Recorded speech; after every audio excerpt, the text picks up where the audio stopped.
Good morning, everyone, and welcome to this fine, chilly Monday morning. It gives us great pleasure to have you join us for our whole of school parade once again today. First of all, I'd like to welcome Eva Heron to do our Welcome to Country.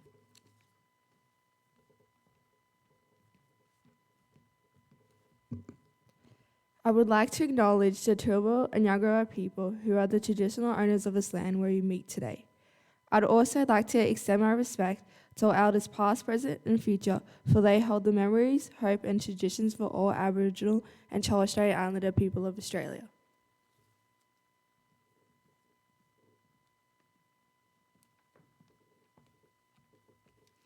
Thank you, Eva. Please stand for the national anthem.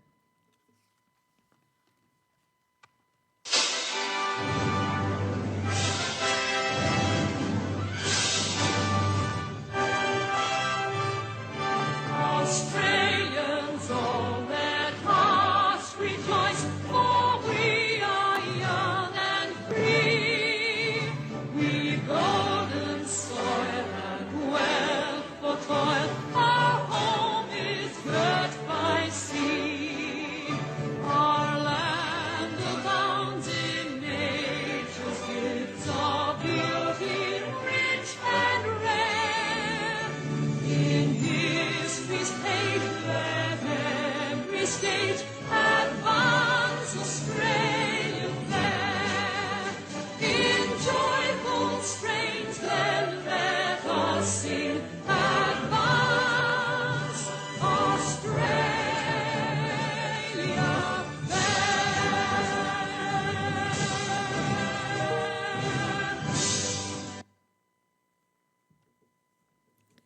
Please be seated.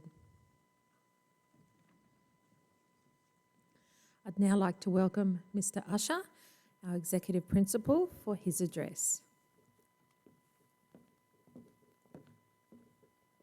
Thank you, Mrs. G. Good morning, Cavradians. Good morning, Cavradians. I want to hear you cheer all the way down to the pack. Thank you.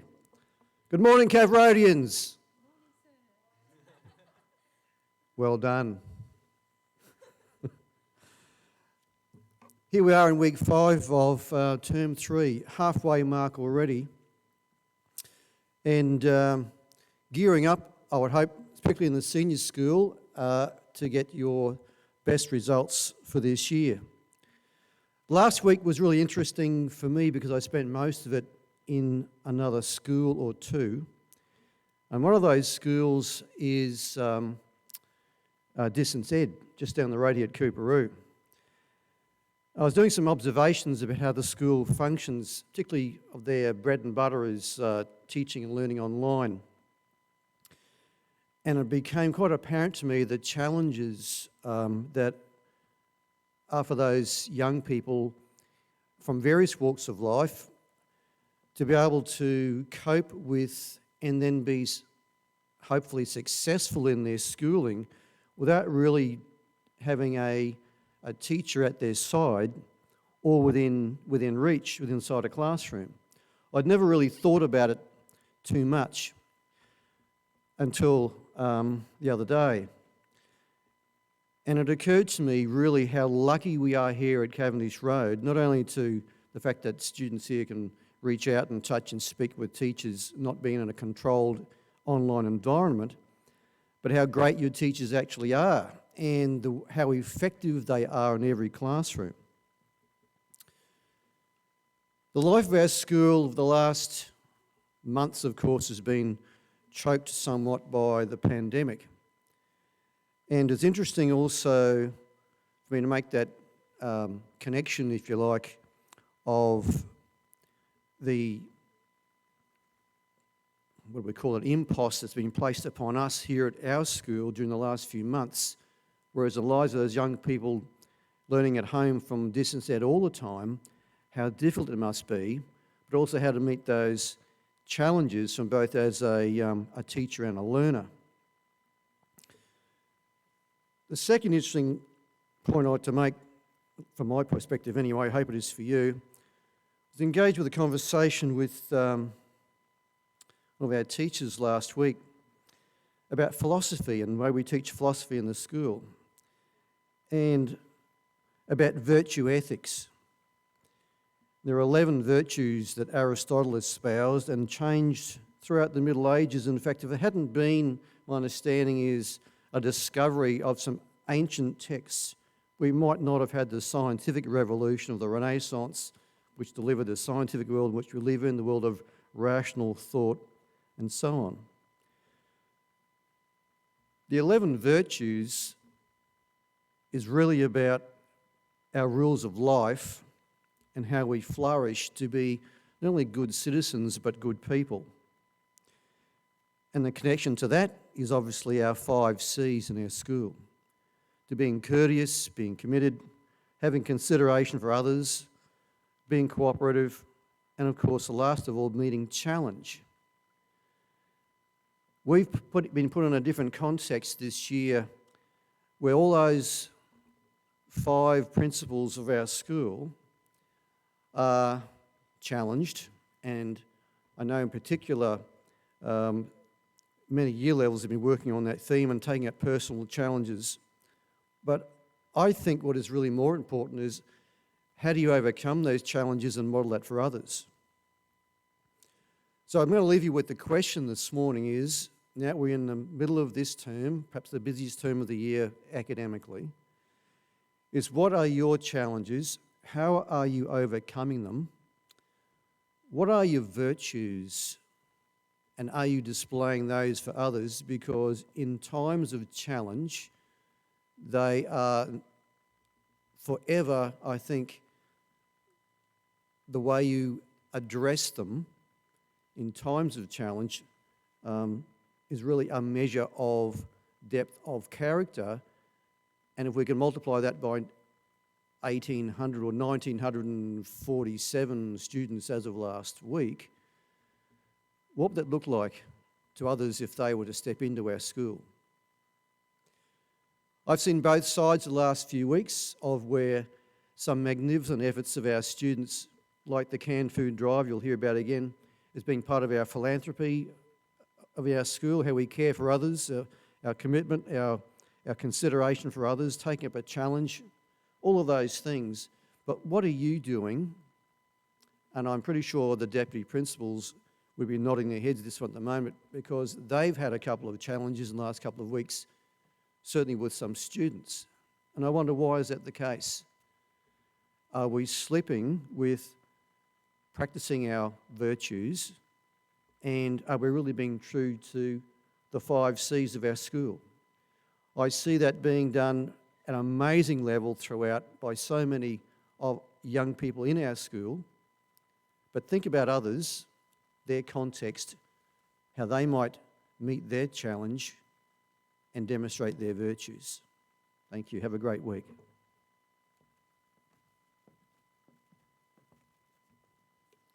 Thank you, Mr. Usher. Before I call upon our school captains, Brandon and Jess, this morning, somewhere during your morning you will have the opportunity to listen to a musical item performed by the stage band. And I believe that item is called Kicking Back. So be sure to enjoy that when you have the opportunity this morning.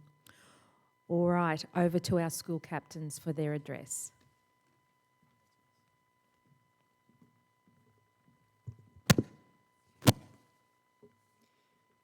Good morning, Cavrodians. Time is flying by in the school year, and all that lays ahead are a mere couple of months. In the last chapters of 2020, a year which we will all no doubt remember for copious reasons, there is one value in particular we must continue to prize and uphold: commitment. Commitment is one of our 5 C's, a virtue which is now more critical than ever. We all have commitments, whether it be to friends, to family, to exams and assignments. Some may have commitments to sporting, music, or language. Regardless of what your commitments are, there is a common theme among them all: commitment to the self. Commitment to the self is all about realizing your goals and stopping at nothing to achieve them. With less than a term and a half remaining in this year, it is vital that we stay committed to ourselves. to not let our effort and dedication falter in the last lap, to soldier on, even in the face of adversity and uncertainty. We ask each of you to think about what your goals are for this year. Do you want to get an award, an academic distinction, or even honours? Is there a subject you want to top? Do you want a leadership position, a sporting team you want to make, an instrument you want to learn, or a challenge you want to overcome?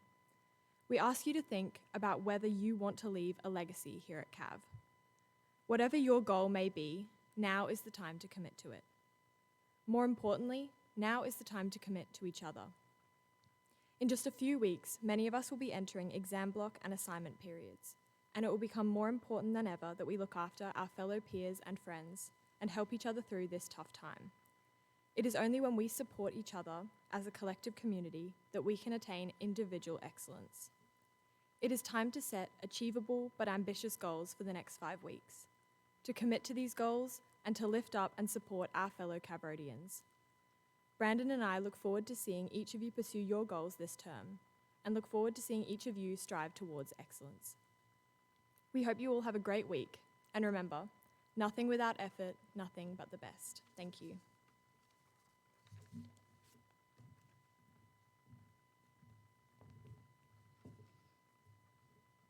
Thank you, Jess and Brandon. And remember, the best way to achieve your goals, I guess, is to set one.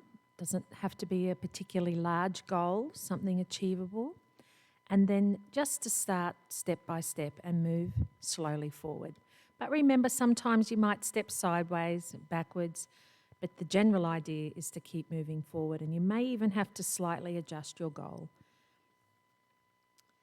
Now, before I hand over to Hayley Tran, our Vice Captain, and Jess, I'd like to do one of your most favourite parts of the regular morning parades, and that is for each of you to stand wherever you are in your rooms, and for your PSC teachers, of course, to do the uniform check, which they dearly love as much as you do.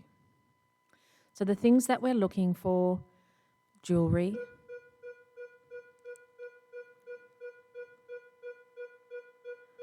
I just heard a bell. Did you hear a bell? One set of earrings, ladies and gents. No nose piercings, no eyebrow piercings, no lip piercings, of course. Hair tied up, if it needs to be. Correct formal uniform for everyone this morning. Remember, sports uniform to be worn Tuesdays for the junior school, Wednesdays for the senior school. Now, even on this chilly day, Miss Hale will be waiting for you in the uniform correction room for those of you that need some assistance with your uniform today. So just take a few minutes to get that sorted. Once you have that sorted, seat yourselves down.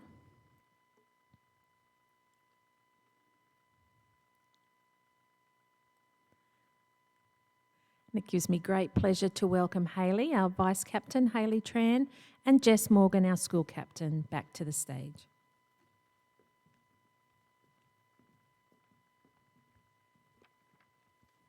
Good morning, Cav Road. We are now in our final week of our 2020 canned food drive. And while it's easy to get caught up in numbers and competition between peer supports, it's important to remember why we get involved in this cause in the first place. Generosity and philanthropy are at the core of what it means to be a Cavrodian. As Brandon and Jess previously mentioned, commitment is such an essential value within our community. And in this case, commitment to a cause and individual acts of giving have never been more important.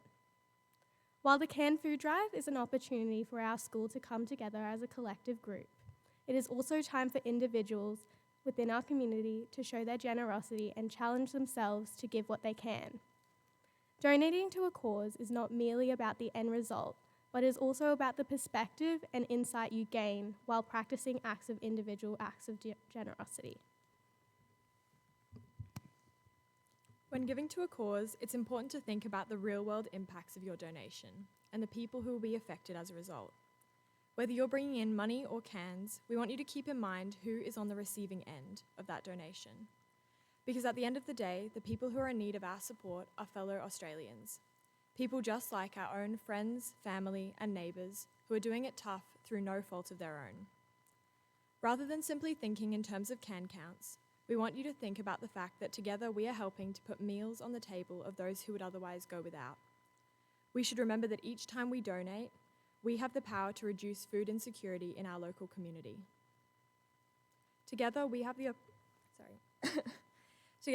opportunity to create tangible impact to the lives of those around us. And we would love to see each and every Caverodian pull together in this final week and give all that they can. Thank you.